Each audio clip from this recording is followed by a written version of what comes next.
Every year, MIT Technology Review makes a list of 10 breakthroughs we think will have a big impact on the world.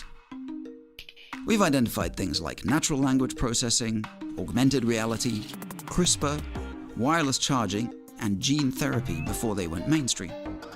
So when we heard Bill Gates was interested in helping us choose this year's list, we jumped at the chance. Through his investing and the work of the Gates Foundation, he's thinking a lot about where technology is going and how it can do the most good for the most people. We offered Bill a short list. He ignored it almost entirely. This list is very much his own vision. I sat down with him to talk about what he picked.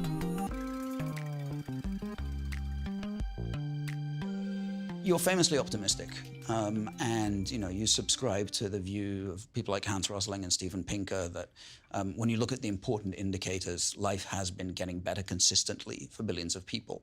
How do you sustain that kind of optimism in a world in which climate change is accelerating? We have political polarization and disruption caused by social media. We have growing economic inequality, which is fueled at least in part by automation and AI. So there's a lot of worries about the technology having harmful effects. So how do you retain your optimism? It's great that people are worried about the problems because they require action. Even take inequity. Globally, inequity is down. That is, the poor countries are getting richer faster than the richer countries are getting richer. Right. The bulk of humanity lives in middle-income countries today. If you go back 50 years, there were very, very few middle-income countries. It was pretty bimodal, where you had India and China, Africa were poor, and then Europe, US, Japan starting to be fairly well off and not much in the middle. But today, China's at the high end of middle income, India's at the low end of middle income, Brazil, Indonesia. It's a phenomenal story. And the ability of science to solve problems, clearly in the case of heart disease and cancer, we'll make a lot of progress. Some of the more chronic diseases like depression, diabetes, I'm optimistic. Even obesity, we're gaining some fundamental understandings of the microbiome and the signaling mechanisms involved in these things. So yes, I am optimistic. It does bother me that most people aren't optimistic. And, so one of us is wrong and one of us is right. Do you think that you have maybe successful person's bias? In other words, you're Of course, we have to factor that in. Right. At my own life, I've been extremely lucky. The country I was born in, the education I got to have, the business work I got to do, even my foundation work is amazing and interesting work. But even subtracting out from my personal characteristics and personal experience, I think the big picture is that it's better to be born today than ever, and it'll be better to be born 20 years from now than today. So I want to talk about some of the individual technologies you picked for the list. So one of them is lab-grown meat, which is still very tentative, still very expensive. Why was that important enough to make the cut? And do you think that in a decade, 2 decades, we could see lab-grown meat replacing a substantial proportion of animal-grown meat? Yes, I do. Part of the reason I picked it is to remind people that clean energy does not solve climate change. Every time you read about, clean energy, that's it. We just need clean energy. No, you don't. That's only about a quarter of the emissions come from electricity generation. So here you have a gigantic piece that is from beef production, and now this can be a substitute. So this is a category that people weren't paying much attention to as a greenhouse gas problem, and yet I think the path to solve it is clearer than in say, the cement or steel or other materials case. Right. Another technologies you picked is AI virtual assistant. So the reference there is to improvements in things like natural language processing. But these are still AIs that are basically very dumb machines. They do one narrow task really well. The computer is so stupid that when you're when you present email, you don't let it order it for you. You don't trust it to have enough context to look at the material, understand the relationships, and your calendar, that it orders them for you. You pick which application to run. You pick which item to open. So it's working at a very, very low level today. I do think that we'll have executive assistant type capability in a 5 to 10 year period. Now, I've known to be too optimistic about some of these IT things in the past, but generally they have progressed. And, it's a huge priority project for companies like Google and Microsoft. And on some things like translation, the deep learning approaches are surprisingly good. And so I work on that a lot in my part-time work with Microsoft, and I want one, so. Right, so in that case, it's gonna happen. Yeah, absolutely. Let's pick another of the technologies that you picked, which I think is probably near and dear to your heart, which is the reinvented toilet. And you've explained this as the biggest advance in sanitation in 200 years. So tell us some more about that.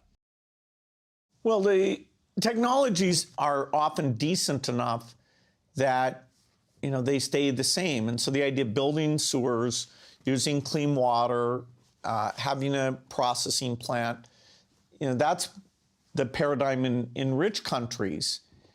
Unfortunately, even in some middle income, but certainly in low income countries, the idea that you're going to build that sewer system, the capital cost to do it is just unattainable.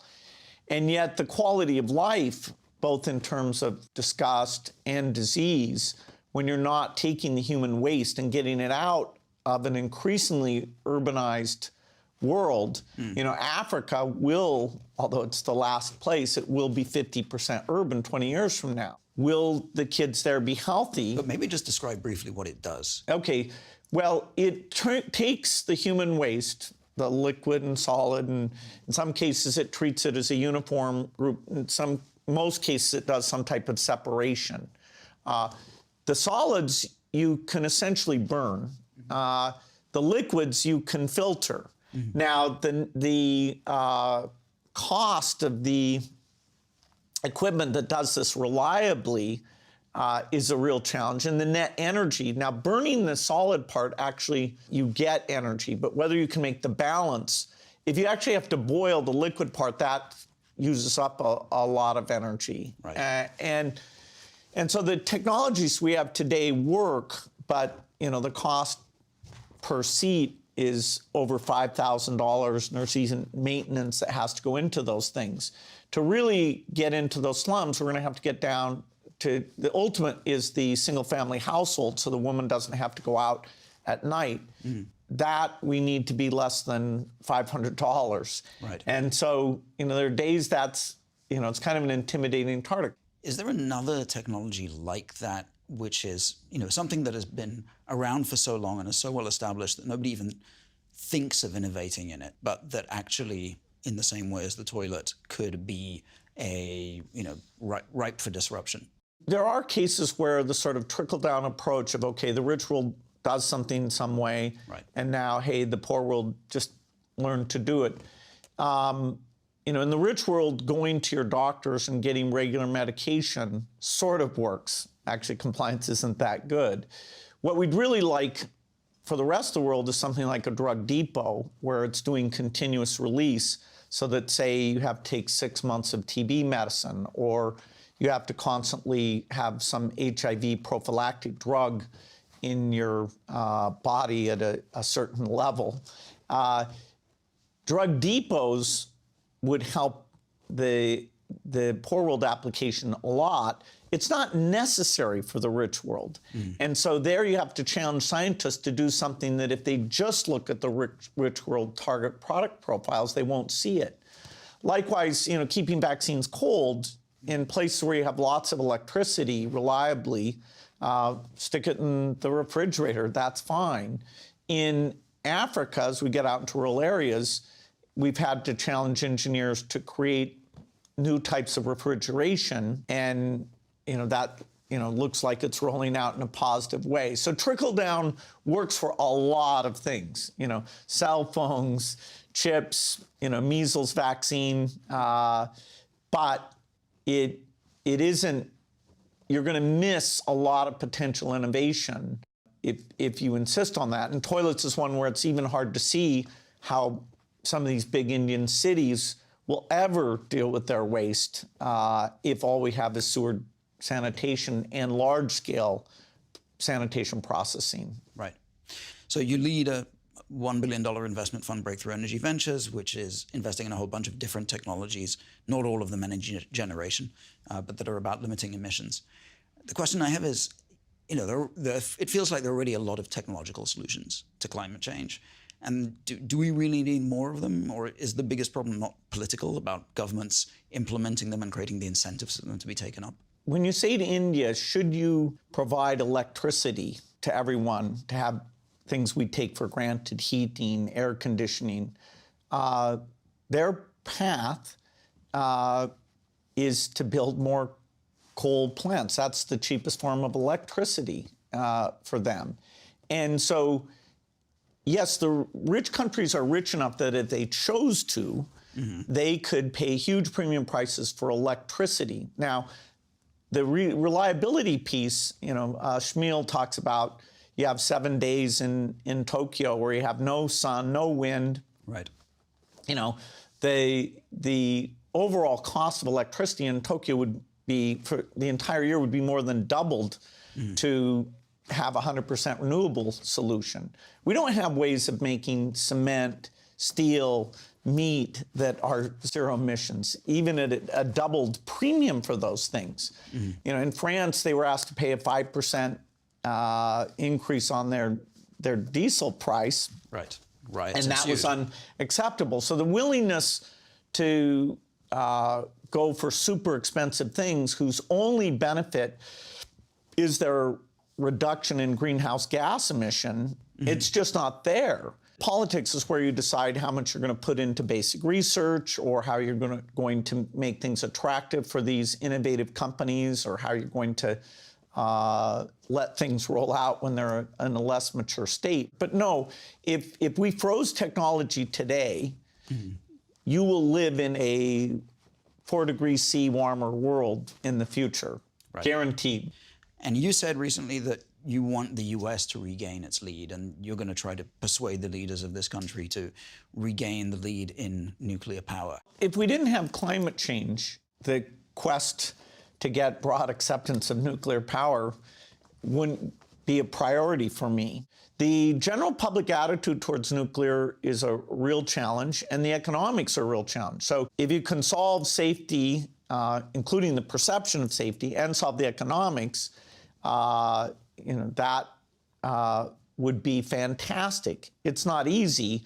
You also have to convince people that you're not going to have a shortage of uranium, you're not going to have proliferation, and that the waste isn't going to be a huge problem. But the two big problems are the economics and the safety. And it's so daunting, there are very few entities working on it, even though the digital tools we have now, it's insane that we're not building a new reactor design. China is probably the place that's most positive for nuclear energy. As you say, even there, the populace is asking questions about the safety, and some of the reactors that have been built, did have cost overruns. And the way that they're balancing their power generation and their grid, they have some challenges there that are hurting the economics of all energy producers. So that gives us a nice segue to start talking about China. It has laid out these plans to be the world's leading technology superpower within the next few decades. It's got plans in a bunch of specific areas. Do you think it can get there? But it's impressive what China's done. But China's strength in digital areas, even in biology, where they're probably 5 years behind where they are in digital technologies, it is very impressive. I mean, Tsinghua is one of the top 10 universities in the world, and the number of science graduates in China is far greater than in other places. The real question you have to ask, is innovation in China good for the world? If they cure some form of cancer, if they have seeds that are more productive, is that a good thing? In the realm of economics, it's not zero-sum. It's really good.